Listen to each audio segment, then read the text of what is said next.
If it bleeds, we can kill it. It was a rumble in the jungle between a muscle-bound paramilitary team and one ugly alien. What the hell are you? Cover yourself in mud, because we're talking about Predator. Here, we'll take a look at 10 things you never knew about Predator. If you enjoyed this video, please like it and share it with your friends. And subscribe to MovieWeb to keep up with the conversation about all of the things we love. Call me the Hunter. The first Predator was originally called Hunter until after production was completed. This thing is hunting us. All of us. In the DVD commentary, director John McTiernan says Predator was originally pitched as Rocky vs. Alien, though he personally saw it as more like King Kong. This is getting better by the minute. In the 2001 short documentary, If It Bleeds, We Can Kill It, The Making of Predator, brothers Jim and John Thomas said they got their script idea from a joke about Rocky IV.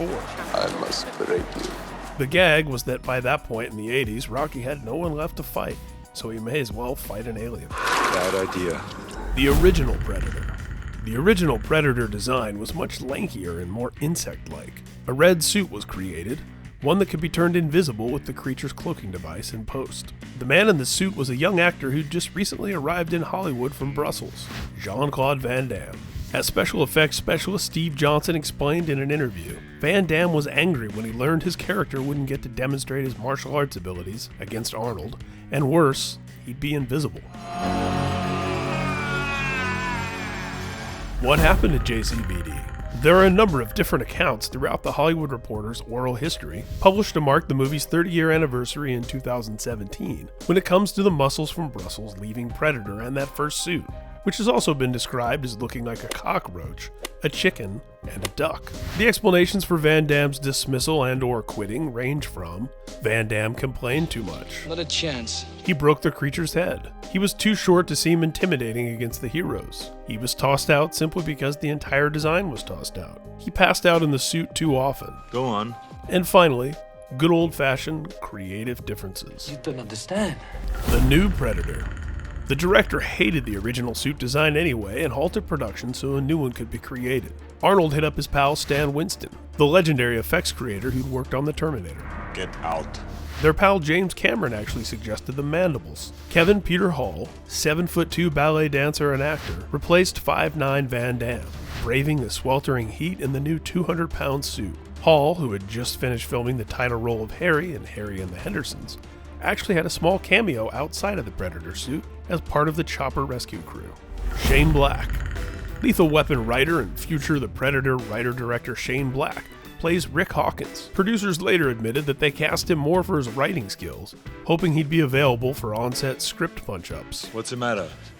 The CIA got you pushing too many pencils? Producer John Davis said Black refused to do any rewrites, so he was the first person we killed. He got killed 7 minutes into the movie. You never were that smart. Black did work on his script for The Last Boy Scout while he was there. Optimus Prime. He isn't credited, but the actor who provided the voice for the Predator was none other than Peter Cullen, aka Optimus Prime in the Transformers cartoons, movies, games, and theme park rides. He also did the voice of King Kong in the 1976 remake. A third Predator governor? Predator famously stars two actors who went on to become U.S. governors. Arnold, who governed the great state of California as a Republican. Everything I have, I owe to California. Now I want to give something back. And former professional wrestler Jesse Ventura, who won the Minnesota governor's race as a Reform Party candidate. Payback time. The late Sonny Landham, the ex-porn star who played Billy, made a run for the governor gig in Kentucky, but failed to win the Republican Party's nomination. There's something out there waiting for us. And it ain't no man. Mud doesn't work. Warning, should you ever find yourself tracked by an alien predator, don't bother covering yourself in mud. He couldn't see me. As it turns out, that won't block an infrared sensor. We have an episode of Mythbusters to thank for spoiling this bit of movie magic for us. Well, it's looking like the Predator myth is terminated. Predator connects to a larger cinematic universe. We aren't just talking about the Alien vs. Predator films. The fictional country of Val Verde has appeared in numerous films and television shows, including Commando and Die Hard 2. Writer Steven D'Souza believes Predator takes place there as well. We even made a cool little video about it. Action Jackson. Second unit director Craig R. Baxley had worked as a stuntman and stunt coordinator and directed several episodes of the A-Team.